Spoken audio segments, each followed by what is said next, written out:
Hi. మన brain ఒక సారవంతమైన భూమి లాంటిది. భూమిలో ఏం పాతినా దానికి సంబంధం లేదు, అది మొక్క మొలుస్తుంది. అలాగే మన బ్రెయిన్లో కూడా. కానీ ప్రాబ్లం ఏంటి తెలుసా? చిన్నప్పటి నుంచి మనం పెరిగిన వాతావరణం కానీ, మనం చూసిన సినిమాలు కానీ, మన చుట్టూ ఉన్న జనాలు కానీ చెప్పి చెప్పి చెప్పి మన మైండ్లో చాలా నెగిటివిటీ నింపేశారు.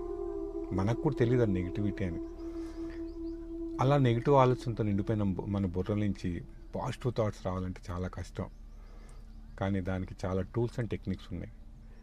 మీలో ఉన్న నెగిటివిటీ మొత్తం తీసేసి మీ బ్రెయిన్లో పాజిటివ్ ఆలోచనలు నింపుకుని లైఫ్లో మీరు సక్సెస్ సాధించాలనుకుంటే, లైఫ్లో చాలా ముందుకి రాకెట్ స్పీడ్తో దూసుకెళ్ళాలనుకుంటే లింక్ క్లిక్ చేసి వెబినార్కి వచ్చేయండి. ఇంకెన్నో మాట్లాడుకుందాం, ఎన్నో కొత్త కొత్త విషయాలు తెలుసుకుందాం. సక్సెస్ ఇంత ఈజీగా అనిపించేది నేను మీకు చూపిస్తాను. వచ్చేయండి, వెయిట్ చేస్తాను.